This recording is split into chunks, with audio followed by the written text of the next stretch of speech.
बबलू हाथी सुबह सवेरे अकेले वन में टहलने के लिए निकला। वह अपने ही धुन में चला जा रहा था। लगता था उसके दिमाग में कोई उलझन है जिसे वह सुलझाने की कोशिश कर रहा था। सड़क पर आगे बढ़ते ही उसके सामने चीकू खरगोश भागा। बबलू का पैर उसके ऊपर पड़ने ही वाला था कि चीकू जोर से चिल्लाया।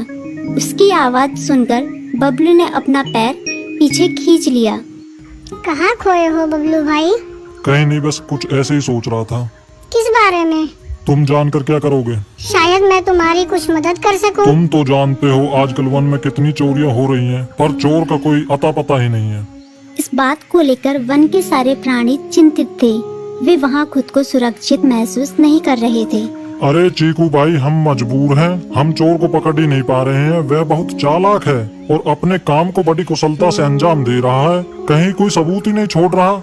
हमारे राजा इस बात को लेकर बहुत चिंतित हैं। यही कारण है कि हम सब इस बारे में सोच रहे हैं। अब तुम मेरी इसमें क्या मदद कर सकते हो?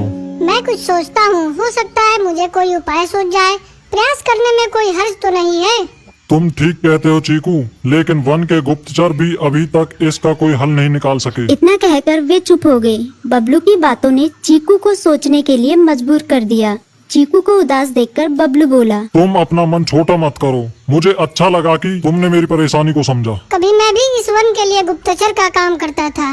एक बार मेरी टांग टूट जाने से मेरे अंदर फुर्ती नहीं रही। तब से मैंने यह काम छोड़ दिया। चीकू, तुम चाहो तो यह काम दोबारा कर सकते हो। वन के प्राणी ज्यादातर दिन में भोजन की तलाश करते हैं, वे रात को आराम करते हैं। तुम दिन रात दोनों में ही भोजन की तलाश में निकल सकते हो सकता है रात को तुम्हें कुछ ऐसी बातों का पता चल जाए जो हमारे काम की हो। हाँ बबलू, तुम ठीक कहते हो। मैं आज रात को वन में घूमकर इस बात का पता करने की कोशिश करता हूँ। थोड़ी देर बातें करके चीकू अपने बिल की ओर बढ़ गया और बबलू अपने रास्ते चला गया।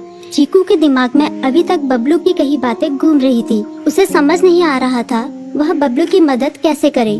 दिन भर वह उसी उधेड़-बुन में लगा रहा।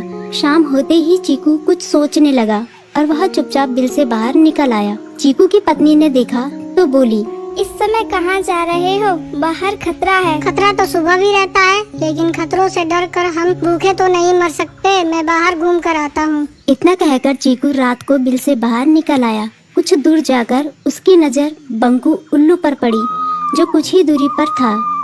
वह पेड़ की डाल पर बैठा अपनी गर्दन चारों तरफ घुमा रहा था। वह तेजी से पेड़ की एक डाल से दूसरी डाल पर उड़ रहा था। बंकू की नजर उस पर नहीं पड़ी थी।